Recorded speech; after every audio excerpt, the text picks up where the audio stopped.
أعوذ بالله من الشيطان الرجيم. بسم الله الرحمن الرحيم. فلما ذهب عن إبراهيم الروع وجاءته البشرى يجادلنا في قوم لوط إن إبراهيم لحليم أواه منيب. يا إبراهيم أعرض عن هذا إنه قد جاء أمر ربك وإنهم آتيهم عذاب غير مردود.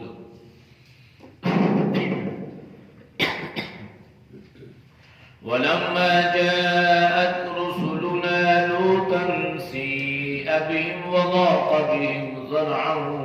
وقال هذا يوم عصيب. وجاءه قومه يهرعون إليه ومن قبل كانوا يعملون السيئات. قال يا قوم هؤلاء بناتي هن أطهر لكم فاتقوا الله ولا تخزون في ضيفي أليس منكم رجل رشيد. قالوا لقد علمت ما لنا في بناتك من حق وإنك لتعلم ما نريد. صدق الله العظيم. ترجمہ. فلما پس جب ذهب چلا گیا عن ابراہیم ابراہیم سے الروع ڈر خوف وجاءته البشرى اور سنائی ان کو خوشخبری یجادلنا ہم سے جھگڑنے لگا فی قوم لوط کے بارے میں. ان ابراہیم بے شک ابراہیم لا حلیم البتہ تحمل والے اواب برداشت والے منیب رجوع کرنے والے. یا ابراہیم اے ابراہیم عارض چھوڑ دو عن ھذا اس بات کو انہو بے شک وہ قد جاء جب آئے امر ربی کا حکم تیرے رب کا وَإِنَّهُمْ اور بے شک وہ آتی آئے گا ان پر عذاب غیر مردود نہ لوٹنے والا. ولما اور جب جاءت آئے رسولنا ہمارے بھیجے ہوئے لوط کے پاس سی ابھی گھبرائے وضاق بہم ذرعا اور تنگ ہوا ان کا دل وقال اور کہنے لگے ھذا یوم عصیب یہ دن ہے مصیبت کا. وجاءہ اور آئے ان کے پاس قومہ ان کی قوم کے لوگ یہرعون دوڑتے ہوئے الیہ ان کی طرف ومن قبل اور اس سے پہلے کانوا تھے یعملون السیئات برے کام کرنے والے. قال فرمایا یا قومی اے میری قوم ہؤلاء یہ بناتی میری لڑکیاں ہیں بچیاں ہیں ہن وہ اطہر لکم تمہارے لیے پاک ہیں فاتقوا اللہ پس اللہ سے ڈرو ولا تخزونی اور مجھے رسوا نہ کرو فی ضیفی میرے مہمانوں کے بارے میں. الیس منکم کیا نہیں ہے تم میں رجل رشید کوئی عقل مند آدمی سمجھدار آدمی. قالوا کہنے لگے لقد علمت بے شک تو جانتا ہے ما لنا نہیں ہمارے لیے فی بناتی کا تیری لڑکیوں میں من حق کوئی غرض کوئی حق. وَإِنَّكَ اور بے شک تو لَتَعْلَمُ البتہ جانتا ہے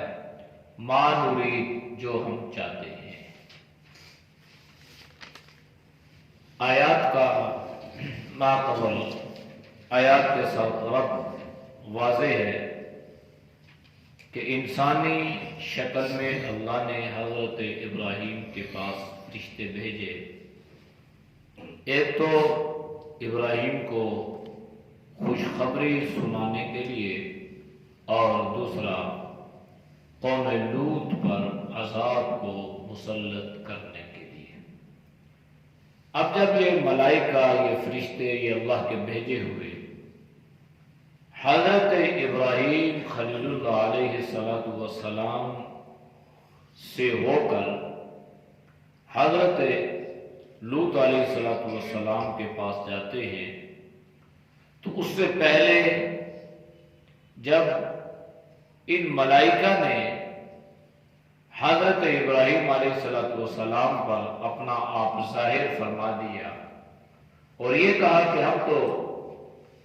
اللہ کی طرف سے بھیجے ہوئے فرشتے ہیں،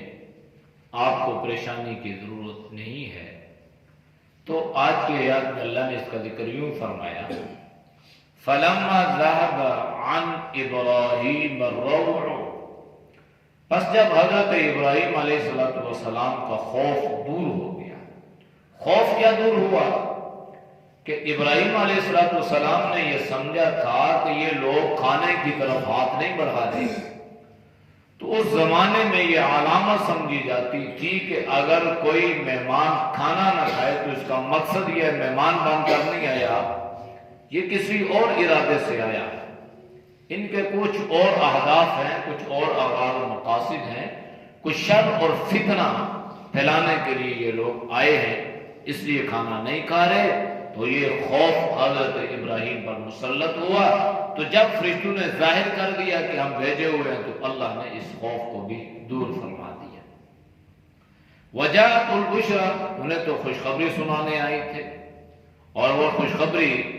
حضرت ابراہیم کو بیٹے کی خوشخبری تھی. تو جب حضرت ابراہیم کو خوشخبری سنا چکے، خوف دور ہو گیا، تو یجادلنا فی قوم لوط، اب یہ حضرت ابراہیم قوم لوط کے بارے میں ان فرشتوں سے جھگڑنے لگے. جھگڑنے سے کیا مراد ہے؟ جھگڑنے سے مراد یہ ہے کہ فرشتوں نے یہ کہا تھا کہ اللہ نے ہمیں قوم لوط پر مسلط کیا ہے. تو پہلے تو وہ قوم لوط کا جو خوف و ڈر حضرت ابراہیم علیہ السلام پر مسلط ہو گیا تھا، اس وجہ سے ان کو وہ قوم لوط کے بارے میں ساری چیزیں بھول گئیں، یاد نہ رہا، چونکہ اپنا خوف ان پہ مسلط ہو گیا کہ یہ کھانا نہیں کھا رہے. اب جب یہ خوف دور ہوئے تو وہ جو فرشتوں نے کہا تھا کہ ہمیں قوم لوط پر اللہ نے عذاب مسلط کرنے کے لیے بھیجا ہے، تو اب یہ کہنے لگے بھئی قوم لوط پر آپ عذاب کیوں مسلط کرنے لگے ہو، انہیں کیوں تباہ کرنے لگے، انہیں کیوں غرق کرنے لگے. یجادلنا، یہ جھگڑنے لگے. جھگڑنے سے مراد یہ تھا کہ اب حضرت ابراہیم کو قوم لوط کی فکر لائق ہو گئی کہ یہ قوم تباہ ہو جائے گی، لہذا وہ اپنے طور پہ قوم لوط کو بچانے کی فکر کرنے لگے، اور اس فکر کو، اس بحث و مباحثہ کو اللہ نے جھگڑنے سے تعبیر فرمایا ہے. لیکن صورتحال یہ ہے کہ ابراہیم جھگڑالو نہیں تھے، اس لیے کہ حضرت ابراہیم کے اللہ نے یہ خاصیت رکھی تھی. نمبر 1، ان ابراہیم، بے شک جو ابراہیم تھے، لحلیم، البتہ حلیم تھے. حلیم کا معنی ہے برداشت کرنے والا،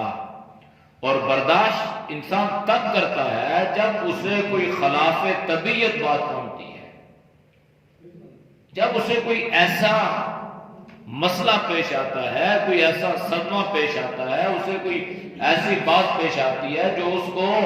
خلاف طبیعت لگے، ناگوار گزرے، اس کو غصہ آئے، لیکن وہ اس غصے کا اظہار نہ کرے، اس کو حلیم کہتے ہیں. اور عجیب بات یہ ہے، یہ جو لفظ حلیم ہے نا، یہ اللہ نے قرآن میں اپنی صفت کا بھی ذکر فرمایا ہے. ان ربک علیم حلیم، بے شک آپ کا رب حکمتوں والا اور تحمل والا، برداشت والا ہے. اور یہ حلیم صفت اللہ نے اپنے حبیب صلی اللہ علیہ وسلم کی بھی بیان فرمائی ہے، اور یہ حلیم صفت اللہ نے حضرت ابراہیم خلیل اللہ کی بھی بیان فرمائی ہے۔ اور یہ جو حلیم ہے نا، تحمل والا، یہ انسان کی زندگی کو بہترین بنانے میں اہم کردار ادا کرتا ہے۔ اگر انسان میں برداشت نہ ہو تو وہ معمولی معمولی باتوں پہ لڑتا ہے، جھگڑتا ہے، غصے میں آتا ہے اور لڑائی جھگڑے کا، فتنہ فساد کا، شر کا ذریعہ بن جاتا ہے۔ معمولی سی بات خلاف طبیعت ہوئی نہیں، اب وہ لڑائی جھگڑے پہ آ گئے اور لڑتے لڑتے اتنے آگے یا پہنچے کہ معمولی بات پر کئی جانیں ضائع ہو گئی اور ہو جاتی ہیں، اور اب بھی ایسا ہو رہا ہے کہ اب شہروں میں تو تھوڑا سا معاملات کنٹرول میں رہتے ہیں، دیہاتوں میں اور قبائل میں آج بھی اکثر یہ چیز پائی جاتی ہے، برداشت نہیں ہے، معمولی بات اس کو اپنی انا کا مسئلہ بنا لیا، بات ہوئی نہیں، بس لڑائی جھگڑے پہ آ گئے اور اس سے قتل و غارت شروع ہو گئی، خاندان کے خاندان تباہ ہو گئے۔ تو اس لیے حلیم بننا ہے، حلیم اپنی طبیعت میں برداشت کو پیدا کرنا ہے، اور اپنی طبیعت میں برداشت کو پیدا کرنا یہ اللہ کی صفت ہے، محبوب صلی اللہ علیہ وسلم کی صفت ہے، حضرت ابراہیم خلیل اللہ کی صفت ہے۔ تو یہ معمولی بات نہیں ہے کہ حلیم انسان بن جائے، طبیعت میں تحمل ہو، طبیعت میں برداشت ہو، طبیعت میں ٹھہراؤ ہو، معمولی باتوں پہ غصے کا اظہار نہ کرے، برداشت کر لے، اس کو نظر انداز کر دے، اس کو اگنور کر دے، تو اس کی اپنی زندگی اس کے لیے آسان ہو جائے گی۔ ورنہ کس کے ساتھ ٹک کرے گا، کس کے پیچھے جائے گا، کس پہ غصے کا اظہار کرے گا، یہاں تو ہر جگہ جدھر جائے گا ایسے ہی معاملات پیش آئیں گے۔ تو اس لیے فرمایا کہ ہمارے جو ابراہیم تھے نا، یہ جھگڑالو تو نہیں تھے، لڑنے والے نہیں تھے، تحمل والے تھے، لیکن وہ بحث و مباحثہ کو بھی اللہ نے جھگڑنے سے تعبیر فرمایا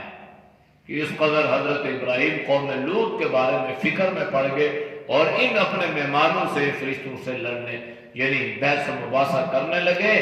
اور قوم لوط پر عذاب کو مسلط نہ کرنے کے بارے میں تکرار کرنے لگے۔ اواہ منیب، رجوع کرنے والے ہیں، اور اواہ کا معنی بھی برداشت ہے، تحمل والے، ٹھہرنے والے، طبیعت میں جس کو عاجزی کہتے ہیں، طبیعت میں جس کو انکساری کہتے ہیں، طبیعت میں تناؤ ہے، ٹھہراؤ ہے، تو یہ اواہ ہے۔ اور منیب ہے، اللہ کی طرف رجوع کرنے والے ہیں۔ تو رجوع تو سارے کرتے ہیں، لیکن حضرت ابراہیم کا رجوع اس انداز سے تھا کہ اللہ نے اس رجوع کی وجہ سے حضرت ابراہیم کو اپنا خلیل یعنی اپنا دوست بنا لیا۔ خلیل اللہ حضرت ابراہیم کو اسی لیے کہا جاتا ہے کہ حضرت ابراہیم اللہ کے دوست۔ یا ابراہیم عارض عن هذا، اے ابراہیم ان باتوں کو جانے دو، جیسے ہم کہتے ہیں یار چھوڑو اس کو، جانے دو، تو اللہ نے حضرت ابراہیم سے فرمایا اس بات کو چھوڑو، یہ قوم لوط کی فکر نہ کرو، اس بارے میں بحث و مباحثہ تکرار نہ کرو، آپ تو بڑے تحمل والے ہو، آپ تو بڑے برداشت والے ہو، آپ تو رجوع اللہ کرنے والے ہو، یہ چیز آپ کی شایان شان نہیں ہے، لہذا اس کو چھوڑو۔ اور سنو، اِنَّهُ قَدْ جَاءَ أَمْرُ رَبِّكَ، بے شک تیرے رب کا فیصلہ ہو چکا ہے، تیرے رب کا حکم آ چکا ہے، لہذا جو بحث مباحثہ کرو، جو تکرار کرو، تم اللہ کے فیصلے کو ٹال نہیں سکتے ہو اور اللہ کے حکم کو مؤخر نہیں کروا سکتے ہو۔ وَإِنَّهُمْ آتِيهِمْ عَذَابٌ غَيْرُ مَرْدُودٌ، اور ان پہ اللہ ایسا عذاب بھیجے گا جو عذاب غیر مردود، یعنی اب وہ عذاب لوٹایا نہیں جائے گا، یعنی ان کو عذاب سے بچایا نہیں جائے گا، پلٹا نہیں جائے گا، اب وہ عذاب کا فیصلہ ہو چکا ہے اور وہ عذاب ان پر مسلط کیا جائے گا، لہذا بحث و مباحثہ نہ کرو، اس بات کو جانے دو۔ اب یہ فرشتے جو انسانی شکل میں حضرت ابراہیم کے پاس سے اٹھتے ہیں اور حضرت لوط علیہ السلام کے پاس پہنچتے ہیں، اللہ نے یوں ذکر فرمایا وَلَمَّا جَاءَتْ رُسُلُنَا، اور جب آئے ہمارے بھیجے ہوئے رسول بھیجے ہوئے لوط کے پاس، سِیءَ بِهِمْ، حضرت لوط گھبرا گئے، وَضَاقَ بِهِمْ ذَرْعًا، اور ان انسانی خوبصورت نوجوانوں کی شکل کو دیکھ کر دل ان کا بڑا تنگ ہو گیا۔ اب یہ تنگی اس وجہ سے نہیں تھی کہ یہ حضرت لوط پر یہ مہمان بوجھ بن رہے ہیں، اللہ کا نظام ہے، اللہ ہر انسان کو اس کے مزاج کے مطابق اس پر آزمائش کو مسلط کرتا ہے۔ تو اب یہ بڑا امتحان تھا، اور قوم لوط پر بھی ایک اور امتحان اور ایک اور آزمائش تھی کہ اللہ نے ان فرشتوں کو انسانی شکل میں، انسانی صورت میں حضرت لوط کے پاس بھیجا، اور حضرت لوط اپنے مہمانوں کو دیکھ کر گھبرا گئے، اور دل میں بڑا بوجھل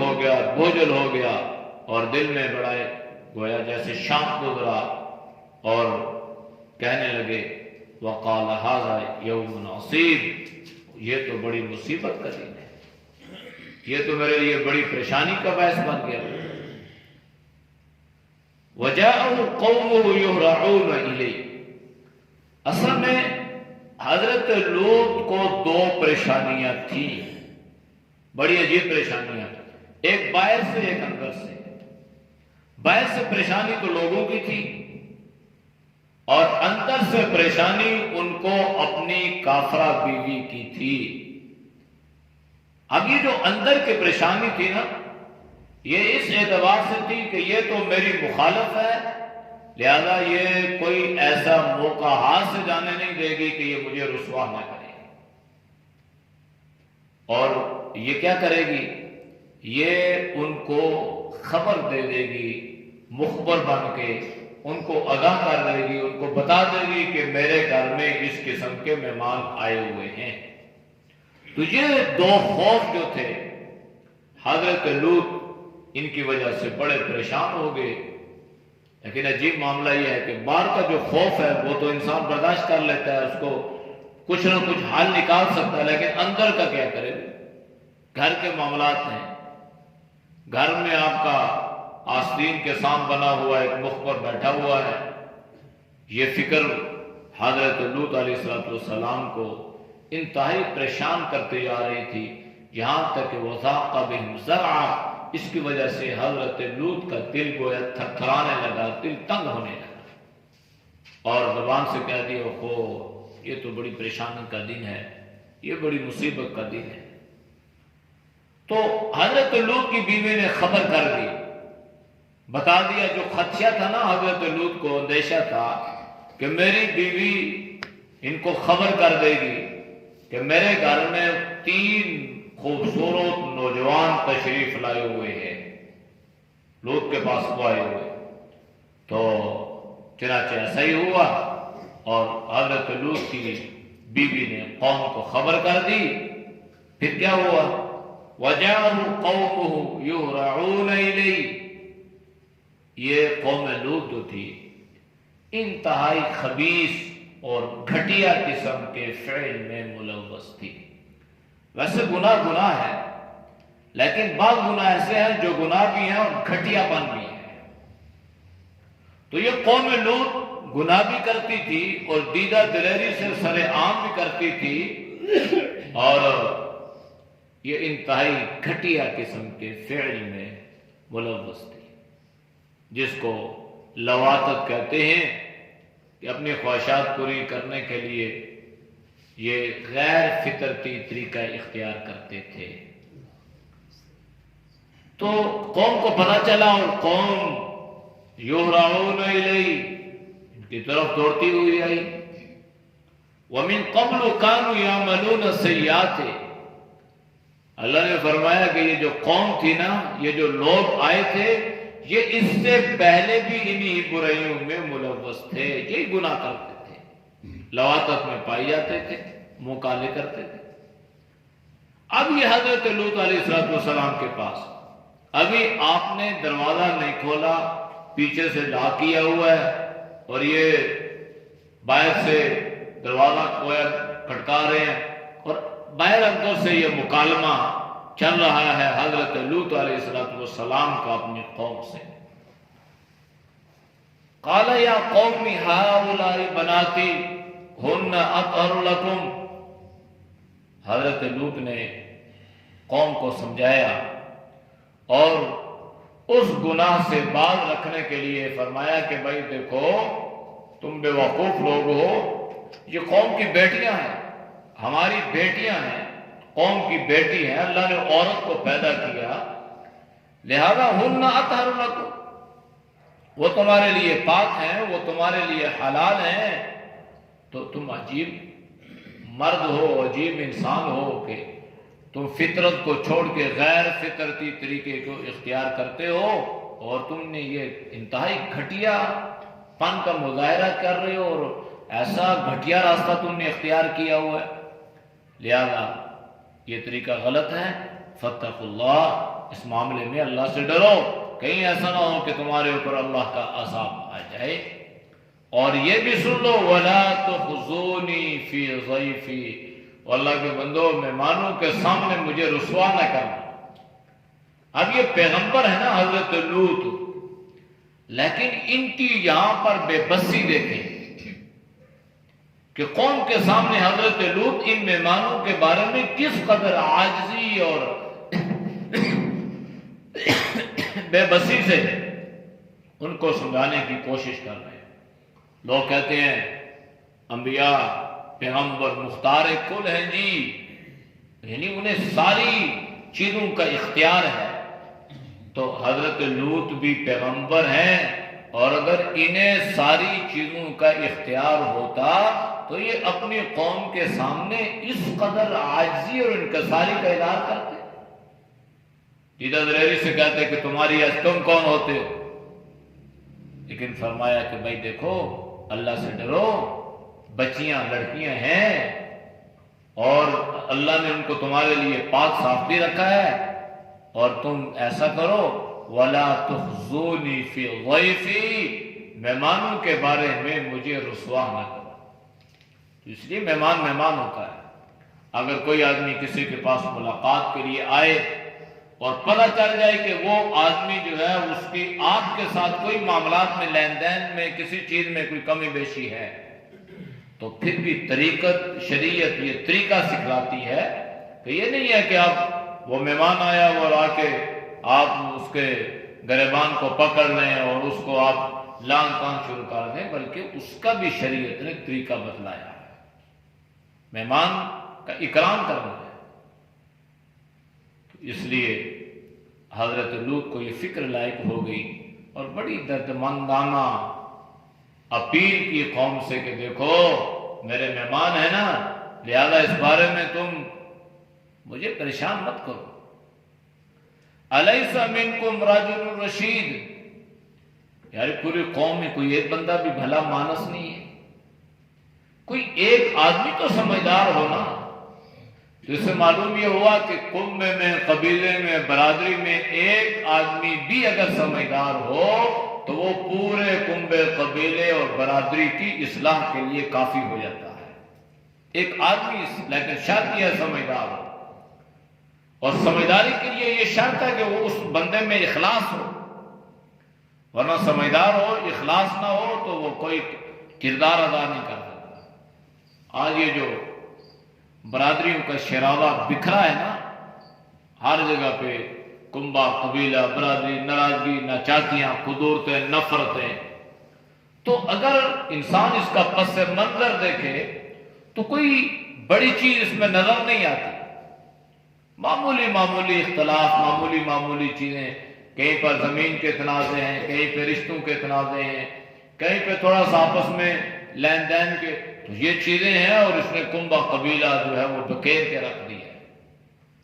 تو سمجھداری یہ ہوتی ہے کہ انسان اس کنبہ قبیلہ اور برادری کو جوڑ کے رکھے۔ اس لیے کہ اللہ نے یہ تعارف کے لیے، پہچان کے لیے بنائے ہیں، تو تعارف اور پہچان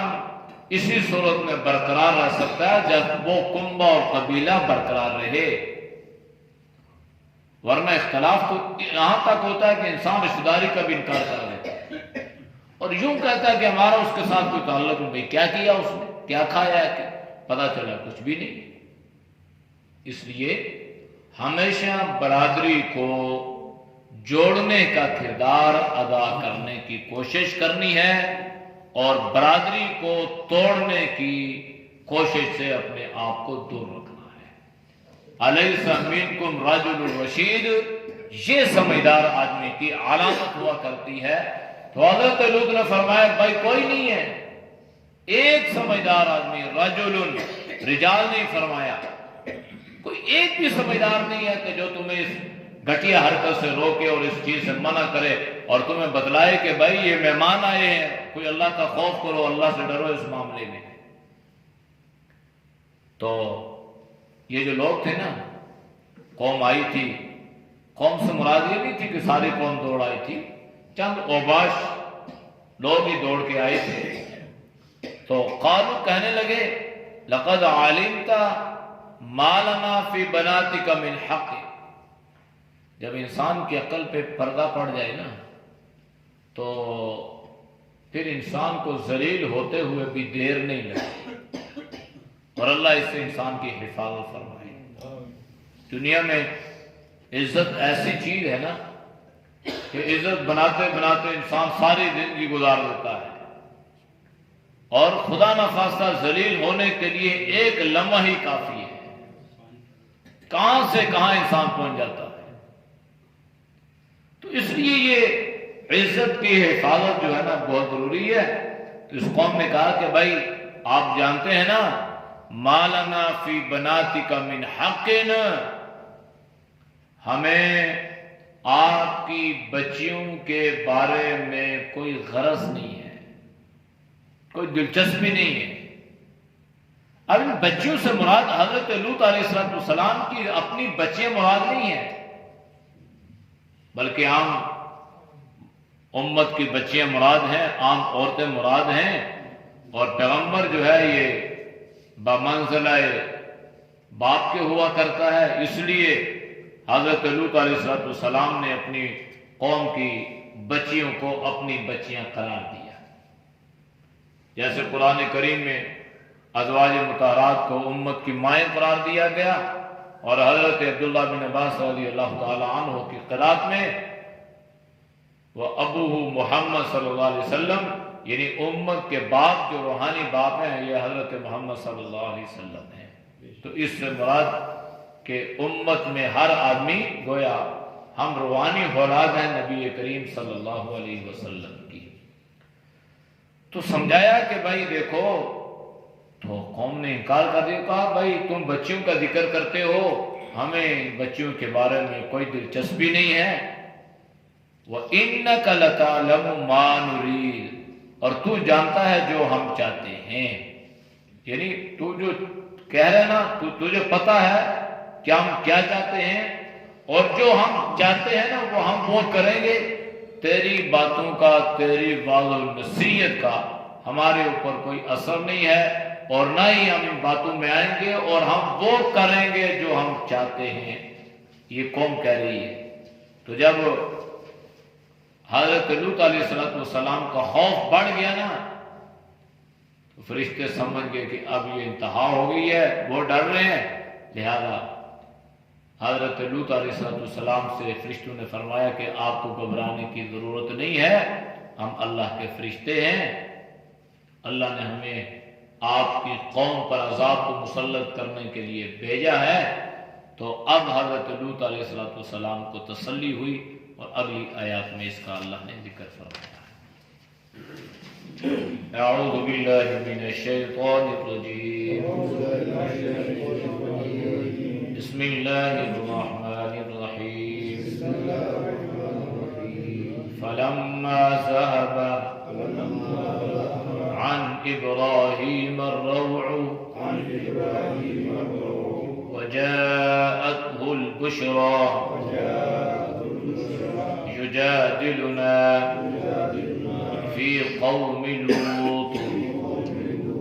إن إبراهيم لحليم أواه منيب يا إبراهيم أعرض عن هذا إنه قد جاء أمر ربك وإنهم آتيهم عذاب غير مردود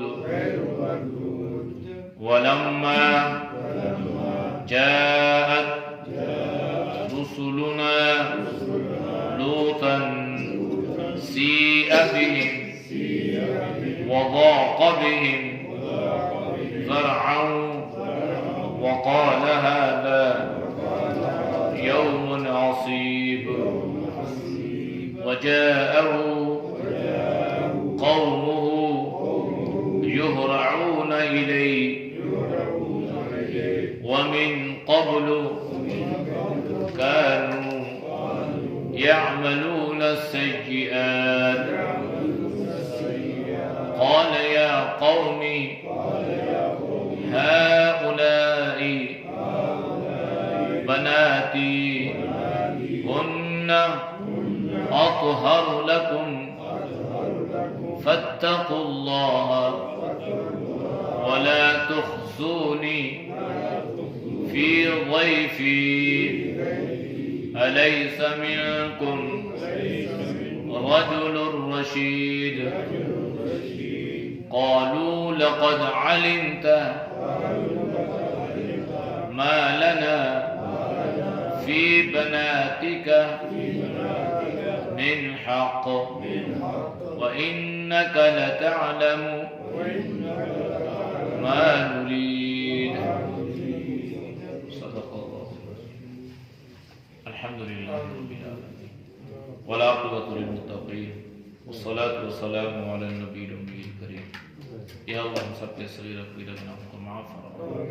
یا اللہ ہم سے حفاظت فرما یا اللہ نیک اعمال کی توفیق نصیب فرما یا اللہ برے اعمال سے برے خیالات سے برے راستوں سے بری صحبت سے اللہ حفاظت فرما یا اللہ تو ہم سب کو دین کی سمجھ عطا فرما یا اللہ دین پر چلنا ہم سب کے لیے آسان فرما یا اللہ جو مسلمان جہاں جہاں یا اللہ تیرے دین کی محنت میں مصروف ہیں اللہ کی مصروفیت کو اللہ کی کاوشوں کو اللہ کی محنت کو قبول فرما اور یا اللہ نے اس پر استقامت عطا فرما اے اللہ جتنے مسلمان دنیا سے رخصت ہو چکے ہیں اللہ ان کی مغفرت فرما